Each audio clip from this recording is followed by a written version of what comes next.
Hello everyone, welcome back to the Samajik Guru channel. आज हम करने जा रहे हैं क्लास 9th के मैथ्स का सैंपल पेपर। ये पंजाब बोर्ड ने रिलीज किया है अगस्त 2022 के एग्जाम्स के लिए। ठीक है, तो आइए सबसे पहले पेपर पैटर्न देख लेते हैं आपका कैसा होगा। तो जो पार्ट 1 है, ठीक है, उसमें आपको टोटल 16 क्वेश्चन दिए जाएंगे और ये जो है वो 1 मार्क का होगा। ठीक है, जो पार्ट 2 है उसमें आपसे 6 क्वेश्चंस पूछे जाएंगे, हर क्वेश्चन जो है वो 2 मार्क्स का होगा। पार्ट 3 जो है उसमें आपसे 3 क्वेश्चंस पूछे जाएंगे और हर क्वेश्चन जो है वो 4 मार्क्स का होगा। ठीक है, टाइमिंग आपको 1.5 आवर की दी जाएगी। टोटल पेपर आपका 40 मार्क्स का होगा। तो पेपर पैटर्न जो है वो ये रहा। हम इसके सॉल्यूशंस जो है वो बाद में करेंगे, आप इसका स्क्रीनशॉट जो है वो ले सकते हैं। ठीक है, तो नेक्स्ट जो है हमारा सॉल्यूशन जो है वो स्टार्ट हो जाता है। सबसे पहला क्वेश्चन जो आपसे पूछा गया है वो है, how many rational numbers are there between 3/5 and 4/5। यानी कि 3/5 और 4/5 के बीच में कितने रेशनल नंबर्स हैं।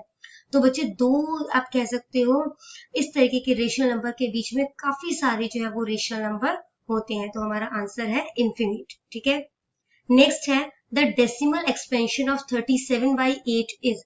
तो डेसिमल एक्सपेंशन पूछा है 37 डिवाइडेड बाय 8, तो वो क्या होगा बच्चों। इसका आंसर टर्मिनेटिंग है। क्यों है? क्योंकि टर्मिनेटिंग में जब हम इसको डिवाइड करेंगे, ठीक है, तो ये जो है वो एक टाइम के बाद जो है रिमाइंडर जो है वो 0 आ जाएगा। जैसे कि हम यहाँ पे करके देखते हैं। यहाँ पे हमने लिखा 37, तो हमारा यहाँ पे 8 फोरजा जो है वो 32 आ गया। ठीक है, हमने यहाँ पे 4 लिखा और यहाँ पे 32 आ गया। ठीक है, उसके बाद जब हम इसे डिवाइड करेंगे तो यहाँ पे हमारा जो है वो माइनस करोगे तो ये 5 आ जाएगा। ठीक है, आप यहाँ पे पॉइंट लगाओगे तो यहाँ पर क्या आ जाएगा, ये 0 आ जाएगा। ठीक है, फिर 8 6 जा तो जो होता है वो 48 हो जाता है। ठीक है, तो यहाँ पे जो है हमारा जो है वो 48 आ जाएगा। उसके बाद जब आपने इसको माइनस किया तो ये क्या आ जाएगा, आपका 2 आ जाएगा। ठीक है, उसके बाद पॉइंट लगा हुआ है, यहाँ पर 0 आ जाएगा। फिर 8 2 जा 16, यहाँ पे 2 लिख दिया हमने, तो यहाँ पे जो है वो 16 आ जाएगा। जब इसे माइनस करोगे तो आपका 4 आ जाएगा। ठीक है, और आप सबको ये पता है कि 8 5 जा जो होता है वो कितना होता है, 40 होता है। ठीक है, तो यहाँ पर जो है ये आपका जो है वो रिमाइंडर जो है वो कुछ भी नहीं बचेगा, कैंसिल हो जाएगा सारा ही। ठीक है, तो ये जो है ये हमारा जो है वो जो रिमाइंडर जो है वो 0 आ गया। तो हम कह सकते हैं कि ये जो है वो टर्मिनेटिंग है। जबकि बच्चों जो नॉन टर्मिनेटिंग होता है ना, उसमें रिमाइंडर जो है वो 0 नहीं आएगा। ठीक है, नेक्स्ट क्वेश्चन देखते हैं।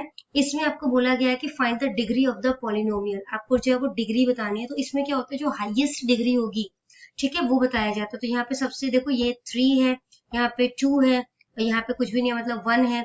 तो सबसे हाईएस्ट डिग्री कितनी है, 3 है। तो यहाँ पर इसका आंसर क्या आ जाएगा, 3 आ जाएगा। नेक्स्ट क्वेश्चन बोला गया है आपसे, फाइंड द वैल्यू इफ। आपको वैल्यू फाइंड आउट करनी है पी एक्स की। ठीक है, और एक्स जो है वो क्यूब है, तो एक्स की जगह पर हम 2 ले लेंगे। ठीक है, तो 2 का क्यूब जो है वो कितना हो जाएगा, 2 2 जा 4, 4 2 जा 8। तो हमारा आंसर जो है वो कितना आ गया, 8 आ गया। ठीक है, नेक्स्ट क्वेश्चन आपको बोला है कि पी एक्स, यहाँ पे जो है वो 2x+1 है, p की वैल्यू हमें 2 दी हुई है, तो आंसर कितना आएगा। अब इस x की जगह पर आप 2 लिख दो। ठीक है, तो यहाँ पे ये 2 है, 2 मल्टीप्लाई 2 कितना हो गया, 4, 4 + 1 5। तो हमारा आंसर कितना आ गया, 5 आ गया। नेक्स्ट क्वेश्चन आपसे बोला गया है कि आपने रेक्टेंगल का एरिया निकालना है, जिसमें आपको जो लेंथ और ब्रेड्थ जो है वो ये दी गई है। ठीक है, लेंथ आपकी x+2 है और ब्रेड्थ जो है वो x+1 है। अब हम सबको पता है कि एरिया जो है रेक्टेंगल का वो क्या होता है, लेंथ मल्टीप्लाई ब्रेड्थ होता है। ठीक है, तो आइए अब इसको सॉल्व करते हैं। तो देखो यहाँ पे हमने लेंथ लिख दिया, यहाँ पे ब्रेड्थ लिख दिया, दोनों को मल्टीप्लाई कर रहे हैं। तो हमने क्या करना है, ये वाला x जो है इससे इसको मल्टीप्लाई करोगे पहले, तो x को x से किया तो x² हो गया। फिर आपने क्या करना है, इस x को सेकंड नंबर से यानी कि 1 से मल्टीप्लाई करोगे तो वो x हो गया। ठीक है, फिर 2 को x से करो वो 2x हो जाएगा। फिर 2 को आपने 1 से किया तो ये 2 हो जाएगा। ये दोनों ही x वाले हैं, इन दोनों को प्लस कर दिया, 3x आ गया। ठीक है, यहाँ पे हमारा क्या आ गया, ये हो गया हमारा x² प्लस में 3x प्लस में 2। ये हमारा जो है वो क्या हो गया, आंसर हो गया। ठीक है, समझ में आ रहा है। नेक्स्ट क्वेश्चन जो है, अब एरिया जो है वो पहले देख लो सेंटीमीटर स्क्वायर में निकलता है, तो यहाँ पे सेंटीमीटर स्क्वायर लगता है। नेक्स्ट क्वेश्चन है कि आपने वैल्यू जो है वो फाइंड आउट करनी है। ठीक है, इस नंबर की जहां पर बेस जो है वो सेम है और पावर जो है यानी कि एक्सपोनेंट जो है वो अलग अलग है। तो जब हम डिवाइड करते हैं ना सेम बेस के साथ, तो वहां पे जो पावर होता है वो माइनस हो जाता है, ठीक है। तो 8 में से 2 गया 6, तो ये वाला जो है वो इसका आंसर हो गया, ठीक है।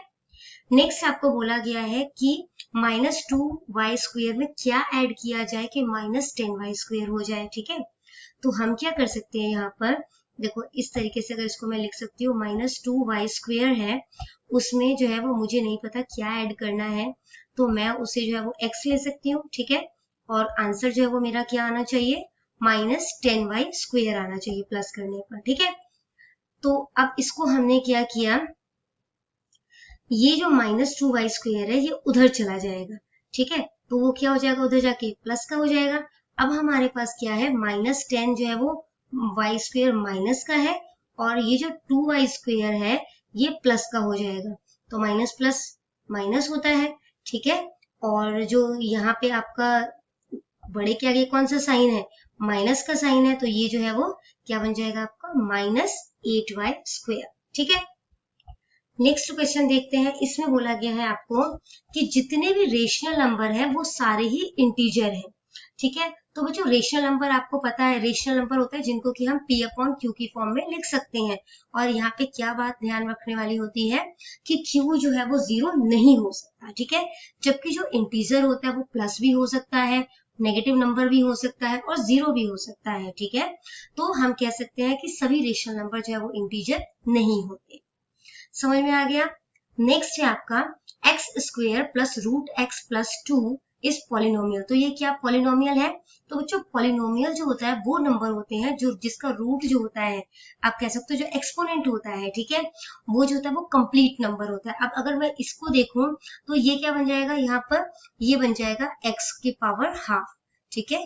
क्योंकि आपको ये पता है कि जब x की पावर जो है वो अगर 2 होगी, ठीक है, तो वो क्या होगा, वो बाहर निकल जाएगा रूट से, ठीक है। तो हाफ कंप्लीट नंबर नहीं है, इस करके ये पॉलिनोमियल नहीं है, ठीक है। नेक्स्ट आ जाता है आपका 225, क्या इरेशनल नंबर है। तो बच्चों 225 जो है वो 15 का स्क्वायर होता है, ठीक है। और इसे हम 15 को हम 15/1 में लिख सकते हैं। तो ये कौन से फॉर्म में हो गया, p/q की फॉर्म में हो गया। तो इन्होंने बट क्या बोला, p/q की फॉर्म में क्या होता है हमारा, रेशनल नंबर होता है, और ये हमें कह रहे हैं कि ये इरेशनल नंबर है, तो ये गलत है, ठीक है। नेक्स्ट स्टेटमेंट है, जितने भी इरेशनल नंबर हैं वो सारे रियल नंबर होते हैं। तो ये ठीक है, क्यों, क्योंकि रियल नंबर जो होता है वो सारे रेशनल नंबर, सारे इरेशनल नंबर दोनों को मिलाकर बनता है। समझ में आएगी बात। आगे देखते हैं। आगे आपसे बोला है a-b कितना होता है। तो ये आपको इसका जो है वो फॉर्मूला पता होगा। तो ये a³ -3a²b, ठीक है। फिर 3ab² -b³। नेक्स्ट आपसे पूछा है कि इसका डेसिमल फॉर्म क्या होगा। तो बच्चों डेसिमल फॉर्म निकालना तो बहुत ही आसान है ना। देखो अब यहाँ पे कितने जीरो हैं, 2 जीरो है। हमारा जो न्यूमरेटर है वो कितना है, 36 है, तो 36 लिख दो यहाँ पे। और यहाँ से 2 डिजिट काउंट करके 1 2, इसके बाद आपने पॉइंट लगा देना है। तो ये आपका आंसर आ गया, ठीक है। नेक्स्ट है a√15 को आपने जब 2√3 से डिवाइड किया तो आंसर क्या आएगा। अब इसको कर लेते हैं हम, ठीक है। ये हमारा a√15 है, √15 को मैं लिख सकती हूँ 5 × 3, लिख सकते हैं ना हम लोग। फिर इसको किससे डिवाइड करना है, हमने 2√3 से डिवाइड करना है। तो यहाँ पे मैंने लिख दिया 2 और यहाँ पे लिख दिया √3। अब ये भी √3 है और वो भी √3 में है, तो ये कैंसिल हो जाएगा, ठीक है। और 2 4 × 8, तो हमारा आंसर क्या आ गया, 4√5, ठीक है। नेक्स्ट है 2x + 5x इज पॉलिनोमियल। किस तरीके का पॉलिनोमियल है ये, देखो अब ये लीनियर पॉलिनोमियल है। क्यों, क्योंकि जब आपने 2x और 5x को प्लस किया तो ये 7x बन गया, ठीक है। तो x की पावर तो है नहीं ना यहाँ पर, तो ये लीनियर पॉलिनोमियल है, ठीक है। नेक्स्ट है यहाँ पे हमारा पार्ट 2। इसमें क्या बोला है आपको कि आपको जो क्वेश्चन दिया गया है, सॉल्व 3 + √3 और 3 - √3, ठीक है। अब इसकी आइडेंटिटी कौन सी है, एक a+b है और एक a-b है, ठीक है। तो वो क्या होता है, वो a² - b² होता है। a कितना है हमारा, 3 है, ठीक है। तो हमने 3 का स्क्वायर लिख दिया। b कितना है हमारा, b हमारा √3 है, तो माइनस का साइन तो है ही हमारे पास यहाँ पर, है ना। उसको हमने √3 का स्क्वायर कर दिया, तो 3 का स्क्वायर कितना हो गया, 9, √3 का स्क्वायर हो गया 3, 9 में से 3 के आंसर आ गया हमारा 6, ठीक है। नेक्स्ट क्वेश्चन देखते हैं। इसमें आपको बोला गया है 16 3/4 है, उसकी वैल्यू फाइंड आउट करनी है आपने, ठीक है। बहुत ही आसान क्वेश्चन है। अब देखो यहाँ पे 16 को हम 2 का बेस मानकर चल रहे हैं, ठीक है। तो 2 का बेस मान के चल रहे हैं, तो 2 को जब हम 4 टाइम मल्टीप्लाई करते हैं ना, जैसे इस तरीके से 2 को हमने 4 टाइम लिखना है। 2 2 जा 4, 4 2 जा 8, ठीक है, और 8 2 जा 16, तो 4 टाइम ही लिखा ना हमने यहाँ पर। तो यहाँ पे हमने लिख दिया 2 की पावर 4। अब यहाँ पे 2 की पावर 4 लिख दिया, ये 3/4 है, यहाँ पे हमने 3/4 लिख दिया, ठीक है। अब आप बोलोगे आपको कैसे पता चला, यहाँ पे 4 लिखा है, ठीक है। आप 4 4 जा 16 भी तो ले सकते थे। तो बच्चों हमें ना ये जो इसका जो डिनोमिनेटर है उसके इक्वल वाले नंबर जो है वो देखने पड़ते हैं, ठीक है। तो यहाँ पर लिख लिया हमने। अब जो है वो यहाँ पे हमने क्या किया, ये जो 4 है, ठीक है, उससे ये 4 कट जाएगा क्योंकि मल्टीप्लाई हो रहा है। और ये यहाँ देखो, अगर मैं इसको पावर को करके दिखाऊं तो ये क्या बनेगा, 4/1, ठीक है, मल्टीप्लाई 3/4 बनेगा। यहाँ पे ऐसे हो जाएगा ये, ठीक है। तो 4 से 4 में कैंसिल कर सकती हूँ क्योंकि न्यूमरेटर से डिनोमिनेटर कैंसिल हो जाता है। तो हमारा आंसर यहाँ पे क्या आ गया, 3 आ गया, ठीक है। यानी कि 2 की पावर जो है वो यहाँ पे क्या आ गई, हमारी 3 आ गई। तो 2 की पावर 3 है, मतलब 2 2 जा 4, 4 2 जा 8, 2 को 3 टाइम लिखना है आपने। तो हमारा आंसर कितना आ गया, 8 आ गया। अगर आपको हमारी वीडियोस अच्छी लगती है, हमारी वीडियोस आपके लिए किसी भी तरीके से हेल्पफुल है, तो हमारे चैनल को अभी सब्सक्राइब कीजिए। नेक्स्ट क्वेश्चन को देख लेते हैं। इसमें आपको बोला गया है सिंप्लीफाई करने को, ठीक है। आपको √5 + √2 का स्क्वायर दिया गया है। तो ये a + b का स्क्वायर हो गया, उसका फॉर्मूला क्या होता है, a का स्क्वायर + 2ab + b का स्क्वायर, या इसको आप ऐसे बोल सकते हो a का स्क्वायर + b का स्क्वायर + 2ab, ठीक है। तो a क्या है हमारा, √5, तो यहाँ पे हमने √5 का स्क्वायर लिख दिया। b क्या है हमारा, √2, यहाँ पे हमने √2 का स्क्वायर लिख दिया। फिर हमने यहाँ पर 2 लिखा, a कितना हमारा √5, वो लिख दिया, मल्टीप्लाई कर दिया, और b हमारा है √2, उसको मल्टीप्लाई कर दिया, ठीक है। √5 का स्क्वायर किया तो 5 हो गया, √2 का स्क्वायर किया तो 2 हो गया, तो 5 + 2 कितना हो गया, 7, और ये आपका बन गया 2√10, ठीक है। आगे समझ में। नेक्स्ट क्वेश्चन देखते हैं हम लोग। इसमें बोला है रैशनलाइज करने को डिनोमिनेटर को, ठीक है। तो ये आपको दिया है 1 √7 - √6। इसको कैसे किया जाता है बच्चों, अगर यहाँ पे नेगेटिव साइन है तो हम इसका अपोजिट पॉजिटिव साइन के साथ कर लेंगे, ठीक है। तो अगर यहाँ पे पॉजिटिव है तो नेगेटिव साइन के साथ मल्टीप्लाई करने के, न्यूमरेटर और डिनोमिनेटर दोनों को। इससे क्या फर्क पड़ता है, देखो अगर मैंने इन दोनों को कैंसिल कर दिया तो नंबर वही आ गया, सेम आ गया, कोई फर्क नहीं पड़ेगा, ठीक है। तो यहाँ पे हमने क्या किया, जब इसको मल्टीप्लाई किया तो यहाँ पे देखो एक हमारा माइनस का है और एक प्लस का है, तो ये वाली आइडेंटिटी बन गई a + b, a - b, ठीक है। तो हम इसको a² - b² लिख सकते हैं। और 1 से जब न्यूमरेटर को मल्टीप्लाई किया तो वो √7 + √6 आ गया, ठीक है। यहाँ पर जो है वो a का स्क्वायर √7 का स्क्वायर हो गया माइनस √6 का स्क्वायर हो गया। √7 का स्क्वायर हो जाता है 7, √6 का स्क्वायर हो जाता है 6, ठीक है। और √7 + √6 एज इट इज आ गया। 7 - 6 1 हो गया।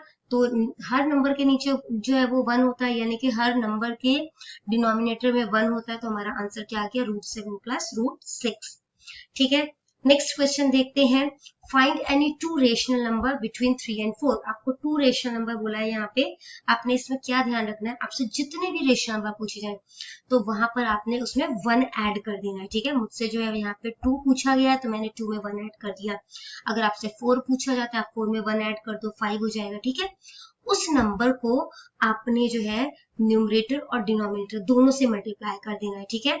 जैसे मुझे नंबर क्या दिया गया था, 3, ठीक है। तो इसका 3 का जो है वो डिनोमिनेटर कुछ नहीं, मैंने 1 लिख दिया और इस नंबर को 3/3 से मल्टीप्लाई कर दिया। तो 3 3 जा 9, 3 1 जा 3, ठीक है। इसी तरीके से 4 3 जा 12 और 3 1 जा 3। तो ये जो 9/3 और 12/3 के बीच में जो नंबर आया, यानी कि 10/3 और 11/3, ये दोनों जो है वो मेरा रेशनल नंबर हो गया, ठीक है। नेक्स्ट क्वेश्चन है आपका 2 2/3 × 2 1/3। अब देखो यहाँ पर क्या है, बेस सेम है और पावर अलग है। तो जब ऐसा सिचुएशन होता है कि सेम बेस मल्टीप्लाई हो रहे हैं अलग अलग पावर के साथ, तो वहां पर हम जो है पावर को प्लस कर देते हैं, ठीक है।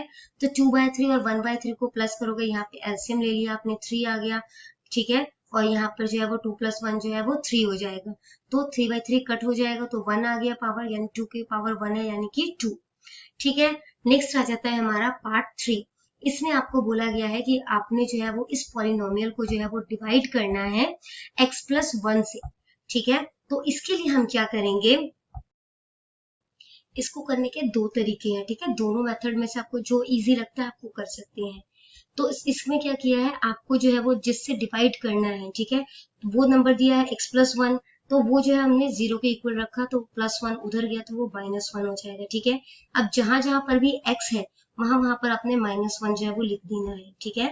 तो -1 का क्यूब, ठीक है, प्लस में 3, -1 का स्क्वायर प्लस 3 -1 +1, तो -1 का क्यूब -1 हो जाएगा, -1 का स्क्वायर जो है वो +1 हो जाएगा, ठीक है। +1 को 3 से मल्टीप्लाई किया तो प्लस का 3 हो गया, 3 को -1 से मल्टीप्लाई किया तो -3 हो गया, और ये प्लस आ गया, ठीक है। अब क्या हुआ, ये माइनस का 1 और ये प्लस का 1 कैंसिल हो जाएगा, प्लस का 3 माइनस का 3 जो है वो कैंसिल हो जाएगा, तो हमारा जो रिमाइंडर है वो 0 बचा, ठीक है। दूसरा तरीका है लॉन्ग डिवीजन मेथड, क्योंकि ये 4 नंबर का क्वेश्चन है तो आप इस मेथड को भी जो है वो अपना सकते हैं। तो इसमें क्या किया, x+1 है, ठीक है। अब हमने देखना है कि इस x में कितना मल्टीप्लाई करें x को कि ये क्यूब बन जाए, तो x की पावर 2 होगी, वो मल्टीप्लाई करेंगे, एक x ये रहा, 2 ये रहे, तो क्यूब हो जाएगा, ठीक है, x का क्यूब हो गया। अब 1 को x स्क्वायर से मल्टीप्लाई किया तो x स्क्वायर हो गया, ठीक है, वो दोनों नंबर लिख दिया। अब ये दोनों कैंसिल हो गए। अब ये देखो, अगर इसको हम माइनस करेंगे, ठीक है, तो क्या बनेगा, यहाँ पे ये बन जाएगा आपका 3x², ठीक है, और यहाँ पे जो है वो ये क्या आ जाएगा, माइनस का x², जब माइनस करोगे तो ये क्या बन गया, 2x², 2x² आ गया, बाकी का सारा नंबर हमने सेम उतार दिया। अब हमें इस x को 2x² बनाना है, तो मेरे पास कितना कम पड़ रहा है, 2x, तो वो वहां पे मैंने लिख दिया 2x। प्लस का क्यों लिखा, क्योंकि ये भी प्लस का है, ठीक है। तो यहाँ पे जो है, जो हमने 2x को इस x से मल्टीप्लाई किया तो 2x² बन गया, और 2x को 1 से किया तो वो 2x बन गया, ठीक है, ये तो कैंसिल हो गया। अब यहाँ पे जब 3x में से 2x माइनस किया तो x आ गया, +1 उतार दिया। अब ये भी x+1 है, ये भी x+1 है, तो 1 से मल्टीप्लाई करेंगे तो x+1 आ गया, और हमारा रिमाइंडर जो है वो 0 बच गया, ठीक है। आपने इन दोनों में से कोई एक मेथड से सॉल्व करना है, ठीक है, या तो आपने वो क्वेश्चन करना है, या इसमें ऑप्शन दी गई है आपको, दूसरा क्वेश्चन है फैक्टराइज करना। फैक्टराइज कैसे किया जाता है बच्चों, ये जो नंबर है, ठीक है, 12x² और इसको, ठीक है, जो कांस्टेंट होता है उसको आपने मल्टीप्लाई करना है, तो ये कितना बन गया, 12x²।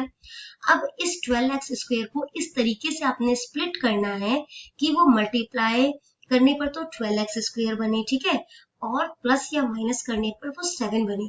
तो 12x² का फैक्टर क्या हो जाएगा, 4x और 3x, ठीक है, मल्टीप्लाई करूंगी तो 12 बन रहा है, और प्लस माइनस करूंगी तो 7 भी बन रहा है, ठीक है, 4x + 3x। अब मेरे पास जो 7x है वो माइनस का है, तो मैं क्या करूंगी, यहाँ दोनों जगह माइनस लगा दूंगी, तभी वो माइनस का 7x बनेगा, ठीक है। तो मैंने वो नंबर लिख दिया यहाँ। इसके बाद क्या किया, ये जो आपके दो नंबर है इसमें से आपने कॉमन निकाल लेना है, तो इसमें मेरा कॉमन निकला 4x, और अंदर बच गया 3x - 1, ठीक है, माइनस। अब यहाँ पे हमें 3x - 1 बनाना है, तो -1 कॉमन निकाल दिया, तो यहाँ पे क्या बच गया, 3x - 1। अब देखो ये और ये नंबर सेम है हमारा, ठीक है, और यहाँ पे जो बाहर नंबर है वो लिख दिया हमने, और ये -1 इधर लिख दिया, तो ये हमने फैक्टराइज कर दिया। नेक्स्ट क्वेश्चन है 99 का जो क्यूब है उसको सुटेबल आइडेंटिटी से आपने इसको जो है वो इसके आंसर फाइंड आउट करना है। तो 99 का क्यूब मैं लिख सकती हूँ 100 - 1 का क्यूब, ठीक है। अब ये a - b का क्यूब है, और उसका फॉर्मूला क्या होता है, a का क्यूब - b का क्यूब -3ab a - b, ठीक है। ये आइडेंटिटीज आपको याद करनी पड़ेंगी। तो अब इसको कैसे करोगे, a कितना है मेरा 100, 100 का क्यूब माइनस b कितना है 1, 1 का क्यूब -3, ए भी मल्टीप्लाई हो रहा है तो 100 और 1 मल्टीप्लाई हो जाएगा, ठीक है, और यहाँ पे ए और -b हो रहा है तो 100 - 1 हो जाएगा, ठीक है। 100 को जब 3 टाइम मल्टीप्लाई किया तो 6 zeros आ जाएंगे, ठीक है, और -1 आ गया, 3 को 100 से और 1 से मल्टीप्लाई किया तो 300 आ गया, 100 में से 1 जो है अब वो आपने माइनस कर दिया तो 99 आ गया। अब जब इनको मल्टीप्लाई किया तो माइनस का 29,700 आ जाएगा, -1 एज इट इज उतार दिया, और ये जो हमने नंबर एज इट इज उतार दिया।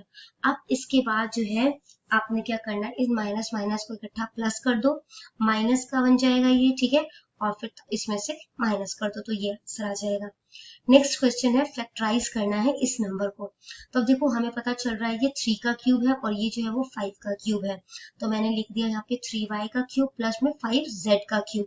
अब ये a क्यूब प्लस b का क्यूब हो गया, ठीक है, तो वो क्या होता है a + b a² - ab + b का स्क्वायर।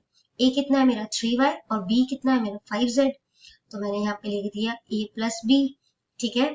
तो यहाँ पे हो गया 3y का स्क्वायर प्लस यहाँ पे लिख दिया हमने b का स्क्वायर 5z का स्क्वायर माइनस 3y जो हमारा a है और जो b है वो हमारा 5z है वो लिख दिया, ठीक है। ये नंबर एज इट इज आ गया 3y का स्क्वायर यानी कि 9y स्क्वायर, 5z का स्क्वायर यानी कि 25z स्क्वायर और 3 5 15 yz और माइनस का साइन। तो ये हमारा आंसर आ गया, ठीक है। तो यहाँ पे हमने सारा सैंपल पेपर जो है वो सॉल्व कर लिया। इनकेस आपको कोई डाउट है तो आप कमेंट सेक्शन में क्वेश्चन कीजिए, आपको रिप्लाई मिल जाएगा। Thank you very much and all the best for your exams.